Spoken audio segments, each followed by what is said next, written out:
Продолжаем эфир телеканала новостями к этому часу. В студии Василий Раченко. Здравствуйте. Смотрите в программе.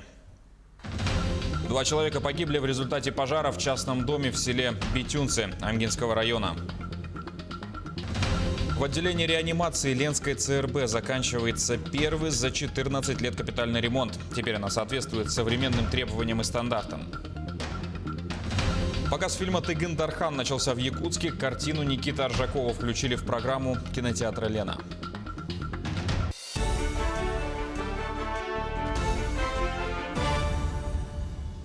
Трагедия при пожаре произошла в Амгинском районе. Утром в 6:50 по местному времени поступило сообщение о возгорании в частном доме в селе Битюнцы. С огнем боролись бойцы пожарной части номер 1 села Амга и пожчасти номер 7 села Битюнь.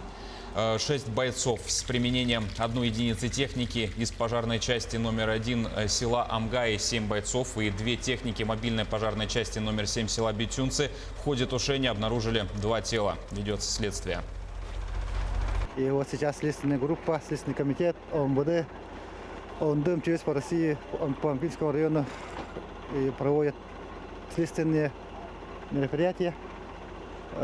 Сейчас в данное время в дом зайти невозможно. Ждем, пока задымление уйдет.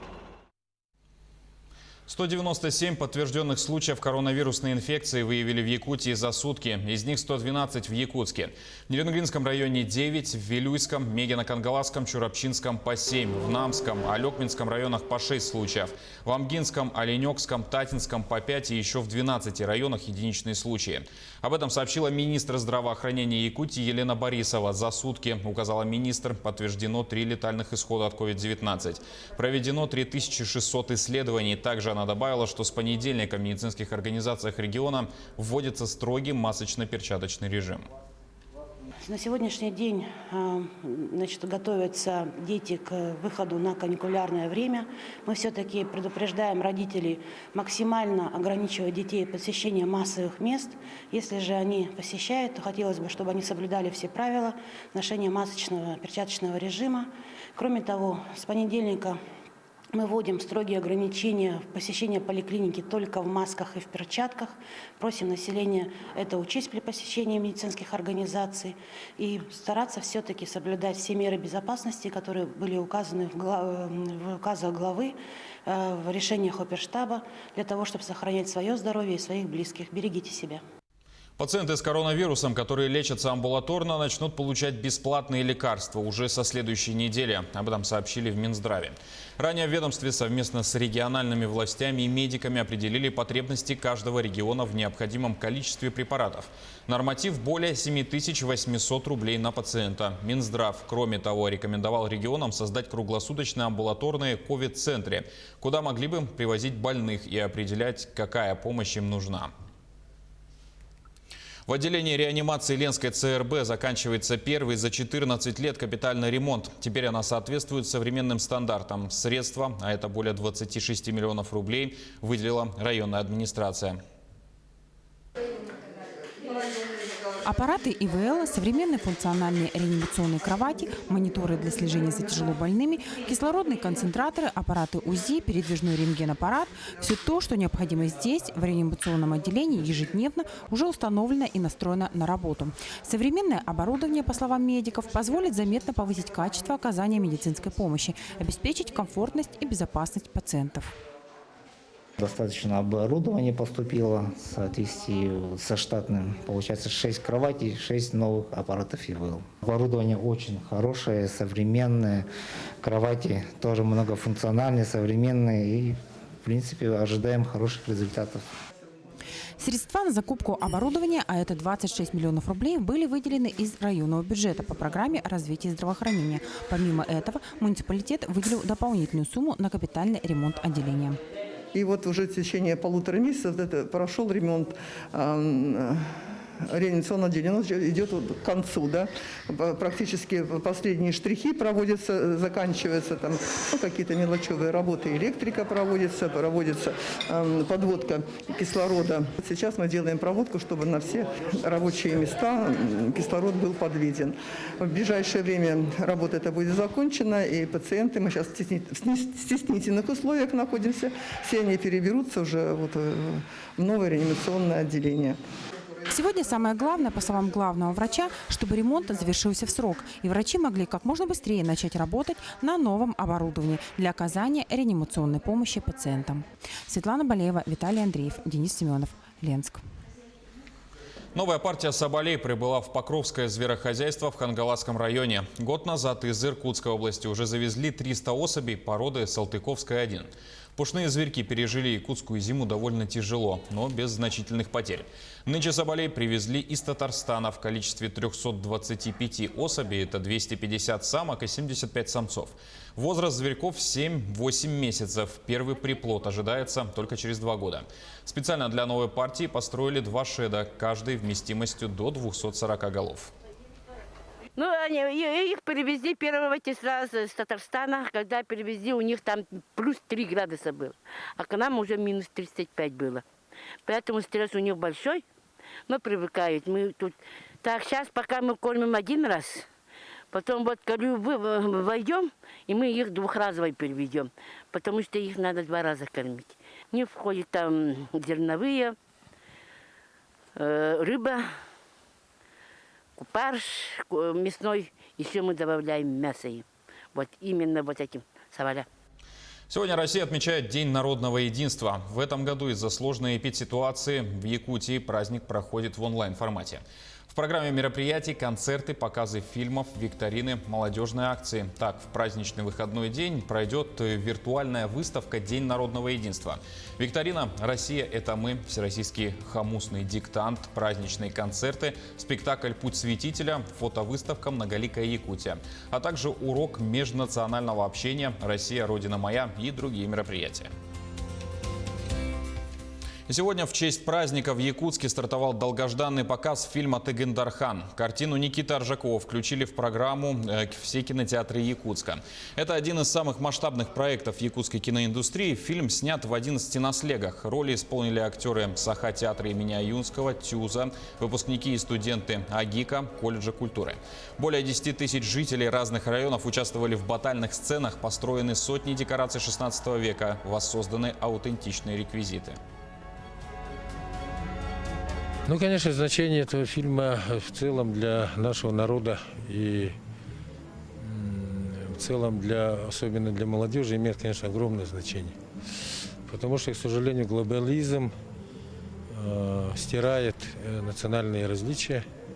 Это неоспоримо. Это признают все большие ученые мировые. Каждый день там по миру исчезает несколько языков. И это, конечно, на рубеже смены веков, в начале 21 века эта картина нам бы помогла еще раз оценить нашу историю, оценить нашу самобытность. И особенно это для молодежи, которым жить в 21 веке и жить дальше, и чтобы они не забывали о своих предках. А в Москве сегодня завершились работы по дооснащению звонницы Спасской башни, которые велись с 2017 года. Можно будет услышать гимн России и «Славься» из оперы Михаила Глинки «Жизнь за царя» в новом полнооктавном звучании. Впервые они прозвучат сегодня, в День народного единства, после того, как его представят президенту России Владимиру Путину. Это была очень сложная, очень кропотливая работа, которая увенчалась успехом. Прямо на заводе была собрана действующая модель в размере яруса звона Спасской башни. Новые колокола были вывешены там. Колокол большой, который нельзя отсюда переместить, был там смоделирован при помощи аудиосистемы. И там впервые и гимн Российской Федерации, и «Славься» были исполнены в полной партитуре, в полной раскладке. И только после того, как все убедились, специалисты, и не специалисты, и сотрудники завода, и гости, приехавшие, послушать, что получилось. Когда все оценили, что это убедительно, только тогда было принято решение о монтаже этих колоколов здесь, на Спасскую башню. Сегодня в Якутске стартовала международная акция «Большой этнографический диктант». Организатор – Федеральное агентство по делам национальности и Министерство национальной политики Удмуртской республики. Проект знакомит с культурой народов, проживающих в России, а также позволяет оценить общий уровень этнокультурной грамотности. Задания диктанта оформлены в виде теста из 30 заданий. 20 вопросов – общефедеральная часть диктанта, единая для всех участников. 10 вопросов уникальны для каждого субъекта России и других стран. В прошлом году в Якутии работало 330 площадок, где этнографический диктант написали более 9 тысяч участников. Средняя оценка якутян составила 50 баллов из 100 возможных. Самые лучшие знания показали жители Башкортостана, набрав в среднем 97 баллов. В День народного единства 20 представителей народов нашей многонациональной республики напишут диктант в оффлайн-режиме с соблюдением всех санитарно-гигиенических правил.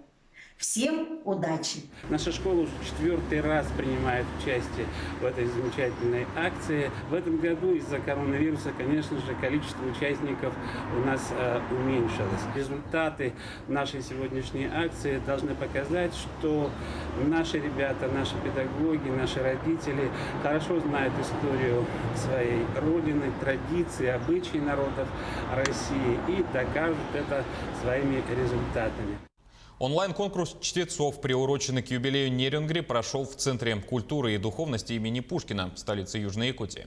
Участие приняли более 100 человек. Благодаря онлайн-формату продемонстрировать свои таланты смогли не только жители города, но и отдаленных поселений. 28 октября жюри в составе 6 человек оценили работы участников и подвели итоги. Все без исключения получат сертификаты. Педагоги – благодарственные письма за подготовку и патриотическое воспитание подрастающего поколения. Также на площадке Инстаграм запущено голосование за приз зрительских симпатий. Гран-при конкурса единогласно отдано Шидловскому Артуру, учащемуся гимназии номер 1 Нерюнгри. Он читал стихотворение на 2 языках, чем и заслужил особое признание. Оценивать участников было как никогда сложно, потому что все это происходило в онлайн-формате, не на сцене, где можно посмотреть на ребенка, прочувствовать все его чувства. У многих участников были замечательные работы, которые были сняты на разных локациях нашего района. То есть дети выезжали на определенные знаменательные места нашего города, района, и там читали свои стихи. Якутское постпредство объявило межрегиональный конкурс «Бренд Якутии. Дальний Восток». Предполагаемыми участниками будут предприятия, реализующие товары и услуги за пределами республики в Дальневосточном федеральном округе. В том числе финансовые организации, предприятия логистики и транспорта, проектные и строительные организации, туристические компании и другие. Победителей наградят дипломами и ценными призами 18 декабря. Информация о конкурсе размещена на сайте постпредства.